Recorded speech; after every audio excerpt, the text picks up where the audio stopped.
as I said, not a cherry place. I'm going to go with the Brother Captain as my headquarters, because once again, I'm not really a fan of people living. Who is?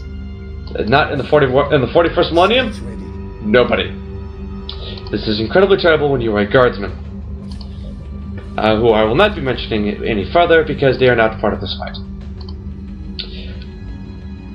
It is also worth noting that you actually have incredible camera control, as I will attempt to demonstrate here with my completely inactive touchpad. It will actually help for me to turn that on for the first time in a while.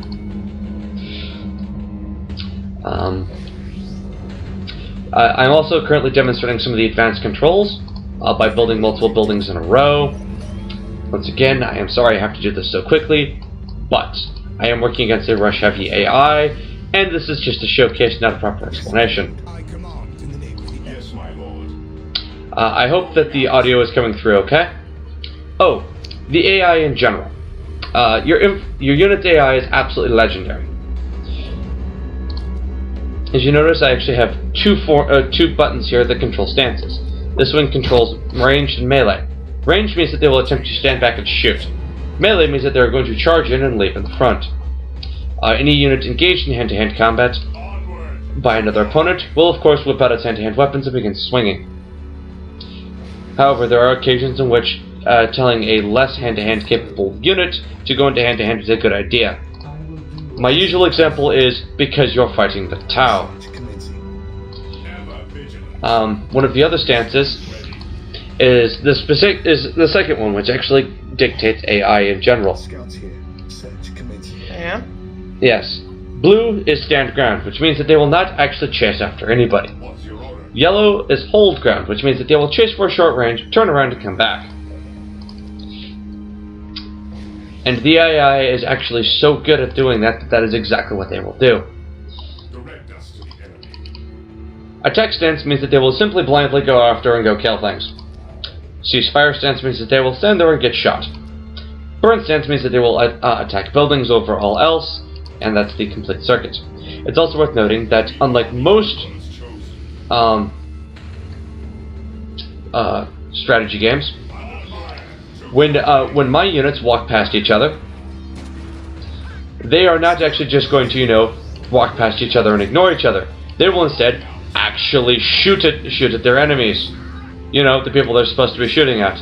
As I'm going to demonstrate here. I'm going to give them a move order. Not to move attack, simply a move order. Notice how they are actually stopping to shoot.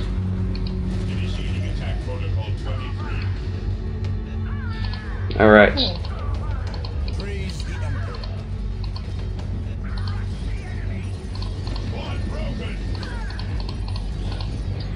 As you heard, my squad has just been broken. That is because everyone has a blue bar beneath them.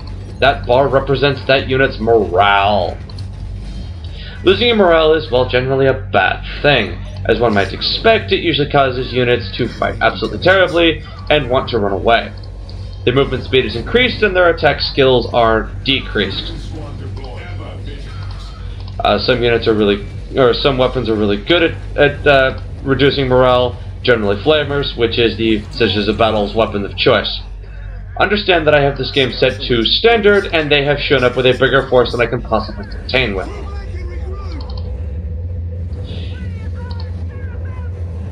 And I have pretty much no hope of actually winning this fight already.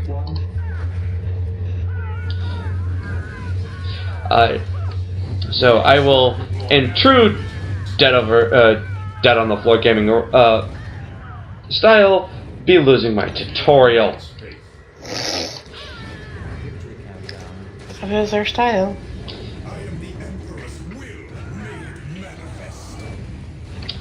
But this is a very, very rough breakdown. This mod actually includes advanced units, which I will actually have to go through and probably turn the AI either off or set it to simple. That way I have a chance to actually stop and show you how this game properly works when given the chance. But notice the amount of firepower it is taking to put down pretty much anything I throw. Large caliber mini missiles and lots of women with guns. And emphasis on women. The church is not allowed to field men at arms. because of a small situation. Once again, Vault of Terra.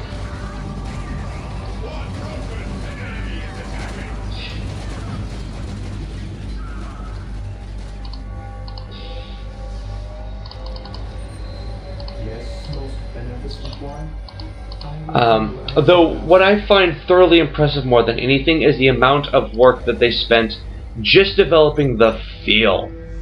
It feels as though they spent more time establishing the feel and a feel and making sure that it feels like a Warhammer game than they spent actually designing the game. Which honestly is actually a bit of a good thing. Because while the game does work and functionally everything's balanced and it plays absolutely amazingly, the AI, as you can tell, is very much on the mean side of things. Especially when you give it an overabundance of resources, which I probably shouldn't have done. Oh well, that was on me.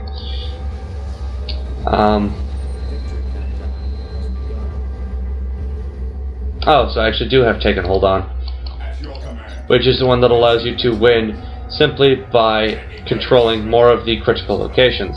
If they control over half, the timer will begin.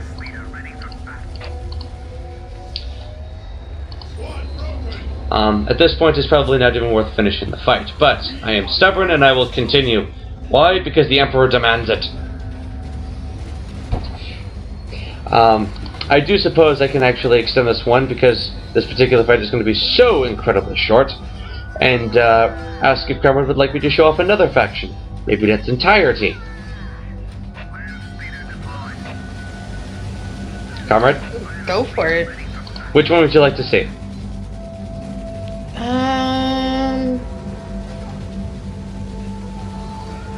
I don't know. Well, we have bugs, we have the poor unfortunate members of the Gimp Guard, who are lovingly carrying flashlights. The technical term is actually a lasgun. The Dreadnought. It's actually a space marine who has fallen and is currently being wielded in extensive power, or in an extensive life-supporting suit. He also arrives the Flamer, because everything must burn. Everything will burn. Ouch.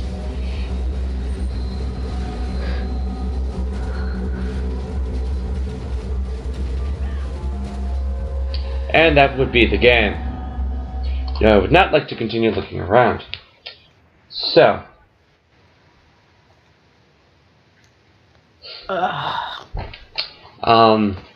Would you like to see yet another faction? Go for the bugs. So you would like to see the Tyranids. Alright, would you like a full display or just another short breakdown? You can do a short breakdown. Alrighty then. Then I will leave the AI right where it's at. That being said, this one sounds to be a much longer fight just because I actually know how to play them. Except. And actually, I'm going to go full on, actually access the army painter, that way you can hear their background music. Notice how the Space Marines arrive with a nice, theme of bravado. And, it sounds like a very brave faction, correct? Yeah. Welcome to the Tyranids. It sounds like death has come for thee. And frankly, Death. it has. The Tyranids are on a quest to eat the galaxy. They do not devour people, they devour planets. The people simply happen to be along the way. And just for kicks, I'm going to set them up against the Imperial Guard. Nice. However, I am going to turn off the total destruction, just because I would like a fighting chance and a start to actually get a decent go before the enemy shows up in mass. Here we go. Now, this one actually takes a very unique point in the Tyranids. First, the Tyranids actually exist in two locations. The power resource is used to purchase things from the fleet, which will be located in a heroic icon located in the top corner. And speaking of the Imperial Guard, you'll notice that they are not featured on this. That green tide coming over the ridge is the Orcs, properly called the Green Tide, because of their sheer unadulterated numbers. They gather and form Waws, powered by the psychic energy of the Waw, and their battle cry is Waw. Once again, not a very creative bunch. It is worth knowing that their latent psychic field allows them to grab a box, staple a trigger onto it, stick an empty box into it, squeeze the trigger, and their psychic energy field will create the actual daka that their gun should be using. As long as they believe that it works, it will. The ugly monstrosities coming across the bottom of the field is actually fallen members to the Dark Gods, also known as the Forces of Chaos. Why? Because blood for the Blood God Skull Throne. However, I am among the Great Feaster, waging war against the Imperial Guard. For those of you who have not noticed, this is basically Tyranids versus, or the Bugs versus mobile infantry from the film.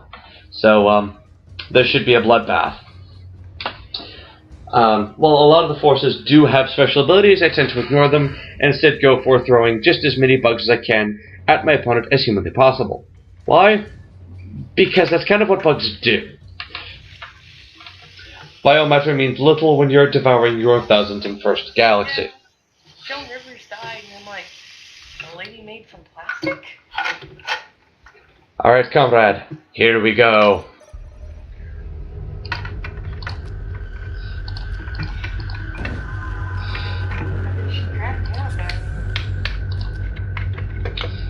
Alright.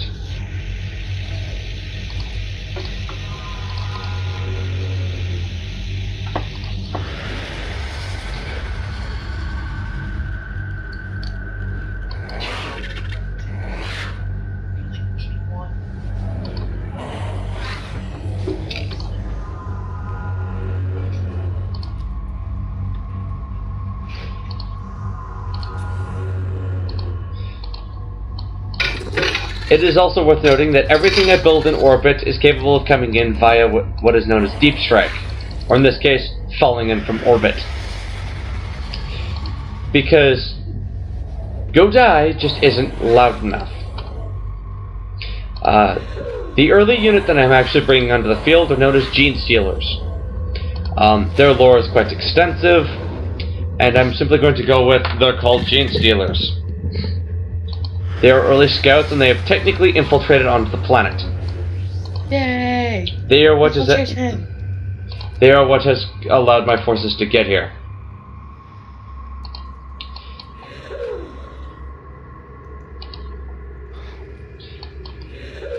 Now, unlike other forces, securing large amounts of resources is actually direly important.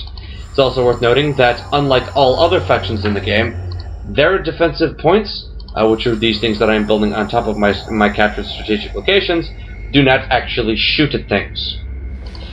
As such, I have to stop and take additional time to build defenses. Or just do what bugs do and not even bother in the first place.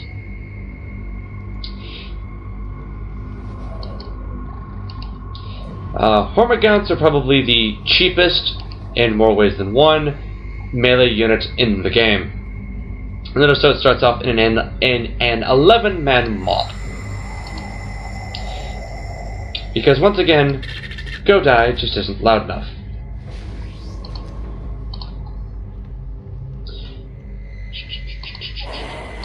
I can also not build these strategic locations on these critical locations, so I am kind of short on supplies there. Also, if it seems like that I'm spending a lot of resources I don't have, that is because the little live icon that tells me that I am currently streaming is sitting right on top of my requisition resource, so I cannot actually see the number. I would ask Comrade to tell me how much I have, but she's a few seconds behind, and that makes all the difference in stepping up. But Comrade, if you'd be so kind as to let me know when it is I can afford basic things, or basically whenever I have more than 500. That would be highly appreciated. Guys, pick up the case.